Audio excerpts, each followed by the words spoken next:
Have you ever found yourself walking into a room and a subtle, undeniable pull makes every head turn your way? It's not about your hair or your clothes, it's a quiet magnetism, a feeling that has nothing to do with chasing, but everything to do with being. We're so often taught to focus on all the outward stuff, the right outfit, the perfect smile, a clever line to get someone's attention. We learn to perform, to prove we are worthy of love. But what if the most powerful signal you can send isn't something you do at all, but something you simply are? What if the most captivating quality isn't something you put on, but something you've already found within? This is the secret language of attraction, a silent conversation that happens before a single word is ever spoken. It's a signal that says, I am here, I am whole, and I am the source of my own happiness. This is where we dive in. At Love Threads, we don't just talk about relationships, we deconstruct them. We blend authentic, grounded insights with robust, evidence-based psychology, giving you the real intelligence on why we connect, why we sometimes misstep, and how to truly thrive when love feels like a constantly shifting landscape. Tonight, we're unraveling the subtle signal of self-possession and the profound, often unconscious journey to break free from the threads that hold us just shy of true reciprocal connection. The dilemma.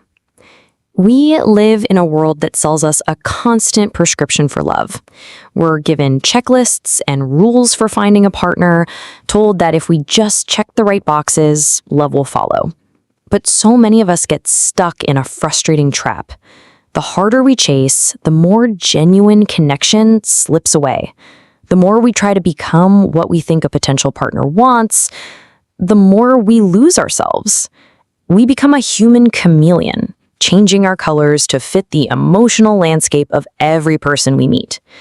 The dilemma is this: how can someone truly see and love us when we are hiding behind a mask we've created? How can we attract a healthy connection when our own inner self is begging for validation? We are taught to be a seeker, a hunter. But the truth is, the most powerful thing we can ever be is a home within ourselves that is so stable and so warm that others are naturally drawn to its light, not to fill it, but to share in it. This is the difference between attracting a person to fill a void and attracting a person to join you in your wholeness. The first is a transactional exchange, a desperate search for a missing piece. The second is a joyful, energetic invitation, an offering of a complete self to a complete other. Anecdotal threads. The most profound truths about love are found in the stories we live. Let's explore 3 archetypal stories that illustrate the power of this subtle signal. These aren't character flaws, but more like roles we learn to play to get by, which are part of our sacred contracts. The story of the echo. The echo is a person who has become a master of mirroring others. From a young age, they learned that being good meant being what others wanted. Perhaps their parents were inconsistent, giving praise only when the child performed well or agreed with them. The echo learned that their value lay in their ability to be exactly what others wanted.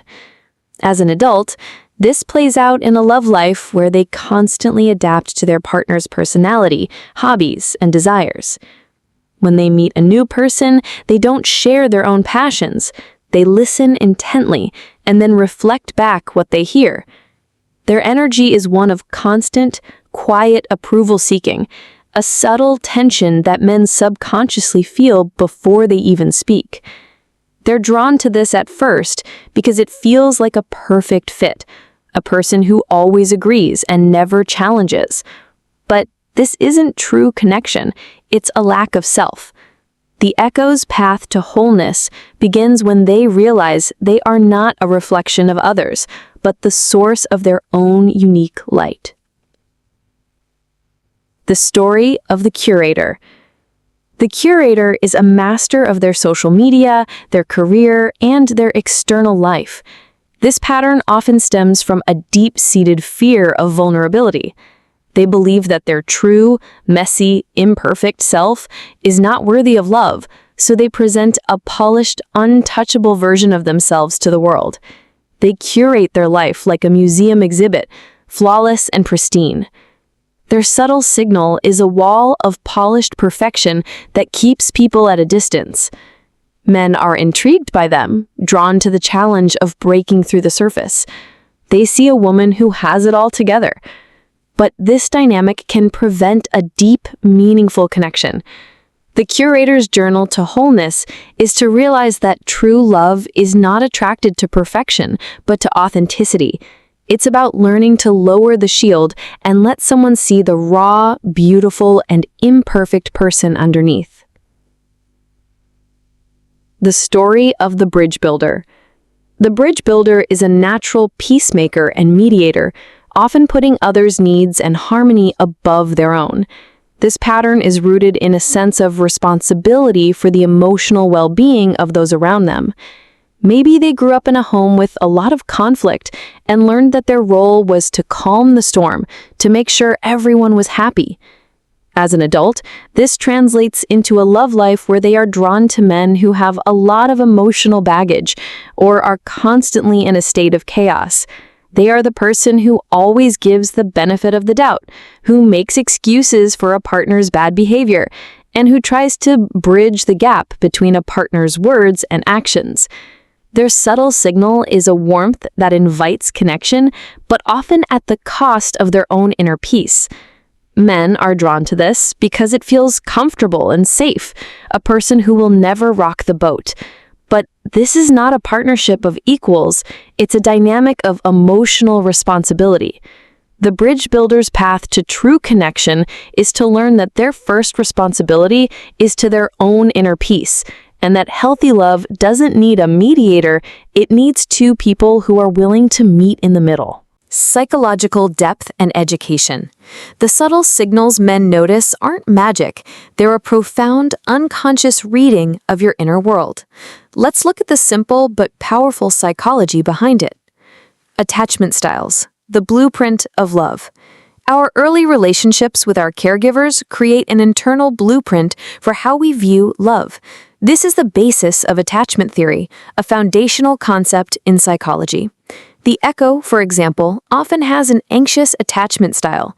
Their nervous system was wired to be on high alert for signs of abandonment. This pattern, born from inconsistent care, translates directly into a need for constant approval in adult relationships. The echo subconsciously broadcasts this need, and men who are emotionally unavailable are often drawn to it because it confirms their own patterns. The curator, on the other hand, often has an avoidant attachment style, having learned early on that it was safer to be self-sufficient and emotionally distant than to be vulnerable.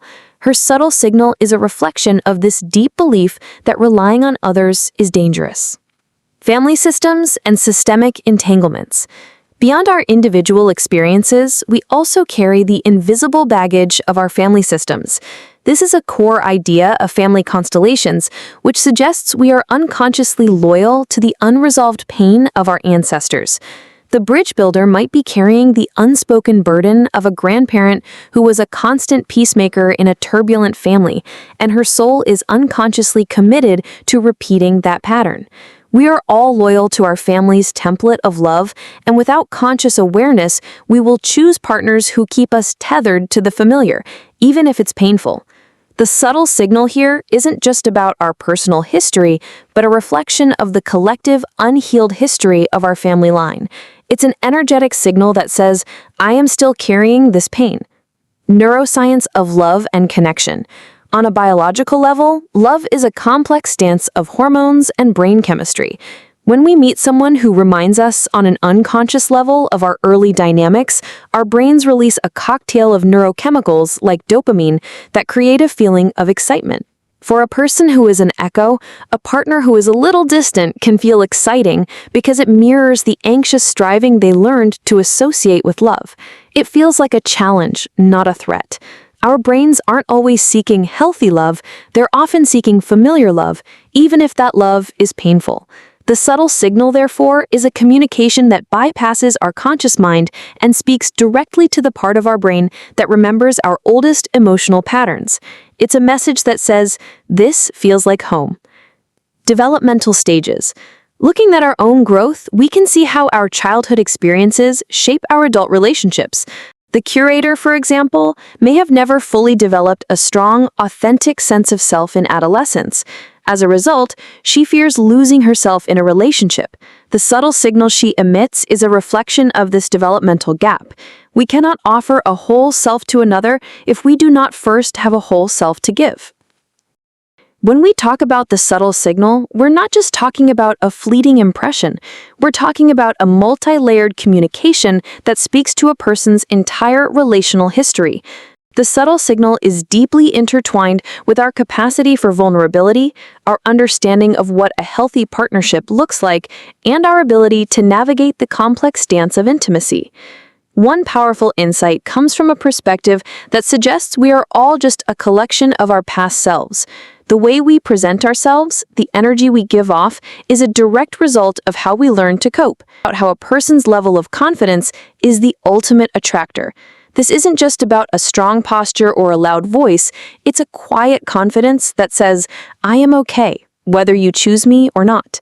It's the kind of confidence that can only come from a place of genuine self-possession.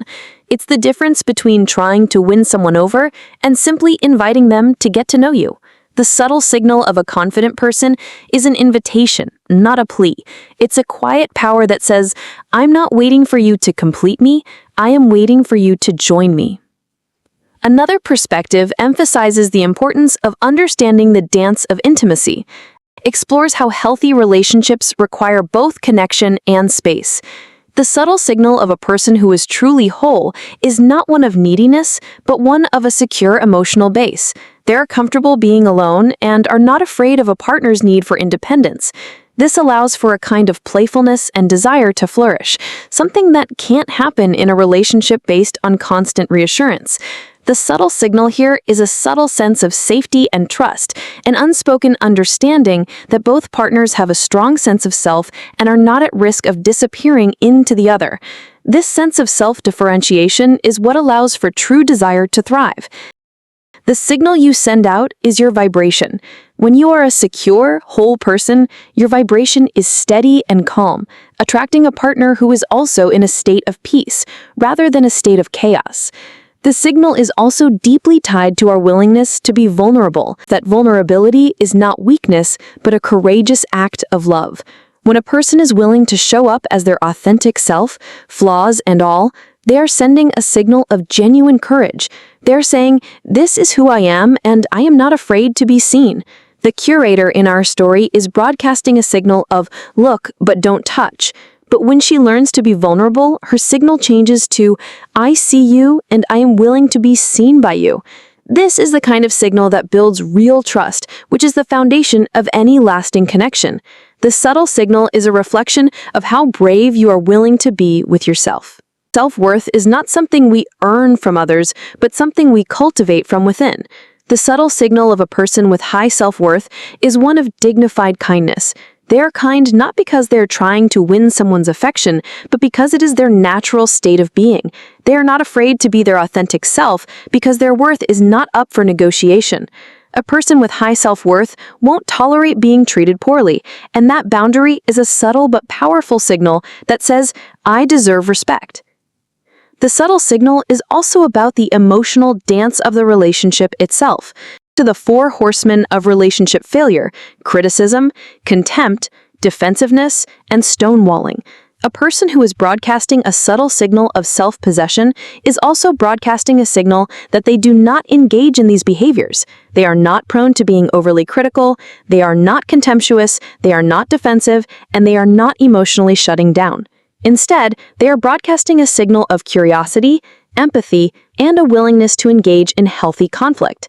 This is a subtle but powerful signal that says, "I am a safe and reliable partner." This is the kind of signal that attracts a partner who is also capable of healthy, mature love.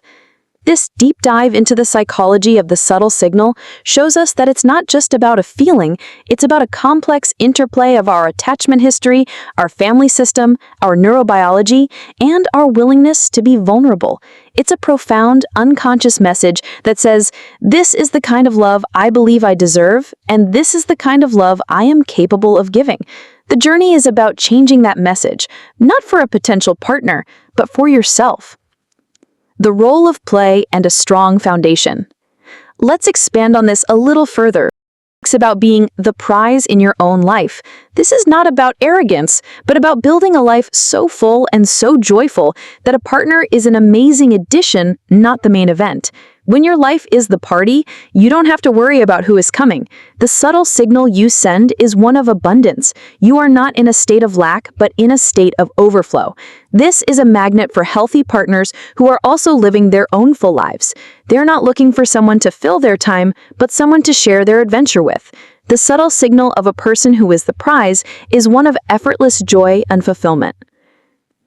Is that a thriving relationship needs a solid foundation of trust and respect, but it also needs room for magic and mystery. The subtle signal of a person who has cultivated a sense of self-possession is that they are not just looking for a partner to complete them, but for a partner to dance with them in the beautiful and often messy terrain of life. They are not broadcasting a need for security, but an openness to adventure. This allows for a deeper kind of connection to form, one that is not just about comfort and stability, but also about growth and mutual inspiration. The subtle signal here is a subtle sense of playfulness and possibility. Finally, let's talk about the simple yet profound act of choosing. At the end of the day, our relationships are a reflection of our choices. The subtle signal we emit is a reflection of the choices we have made for ourselves. A person who is broadcasting a signal of self-possession has made a choice to love and honor themselves. They have chosen to heal their wounds, to set boundaries, and to create a life that they are proud of.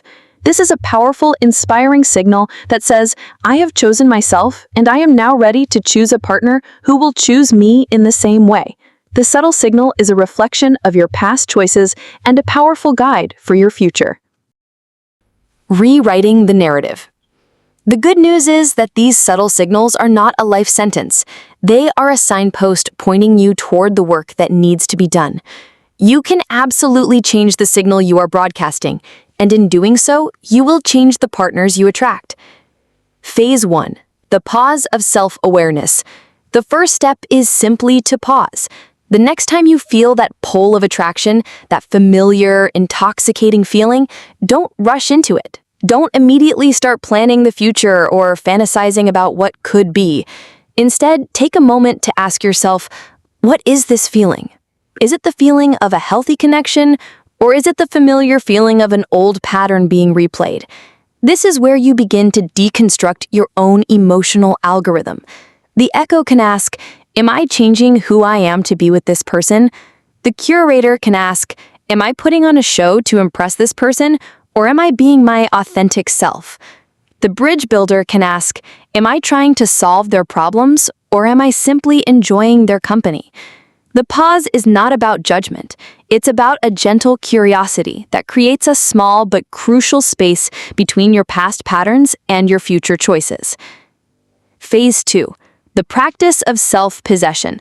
This is where you become the source of your own happiness, the architect of your own inner home. This is where you stop outsourcing your worth and start cultivating it from within. For the echo, this might look like redirecting the energy you used to put into seeking approval and putting it into a new hobby, a creative project, or a friendship. It's about finding joy and fulfillment from a source that is not dependent on another person's validation. For the curator, this means practicing small acts of vulnerability in safe spaces, with a trusted friend or in a journal. It's about seeing that authenticity is not a weakness, but a superpower. For the bridge builder, this means setting clear and loving boundaries. It's about practicing saying no to things that drain you and yes to things that fill you up. This phase is about becoming so deeply anchored in yourself that the subtle signal you emit is one of unshakable self-worth. It is the signal of a person who is not looking for a partner to complete them, but a partner to complement them. Phase 3. The conscious invitation. Once you've done the work of self-awareness and self-possession, you can begin to make conscious, intentional choices about who you let into your life. This is where you stop trying to fix people and start choosing partners who are already whole. You will begin to notice that the people you are now attracting have a different kind of energy. They are not drawn to your people-pleasing or your guardedness. They are drawn to your authentic joy, your quiet confidence, and your self-respect. When you meet these people, the subtle signal you both emit is one of peaceful reciprocity. It is a signal of two whole people coming together to create something even more beautiful than they could alone. This is where you learn that love isn't about two halves making a whole, but two wholes choosing to share a journey. The narrative you are now writing is not one of a hero saving a victim or a rebel fighting a battle.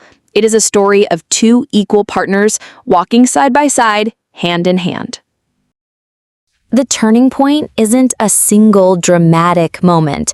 It's a quiet shift, a gentle awakening.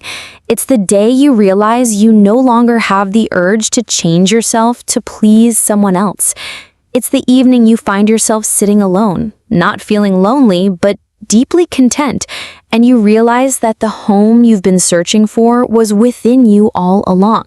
It's the moment you say no to a person who is all red flags, and instead of feeling a pang of loss, you feel a deep, empowering sense of self-respect.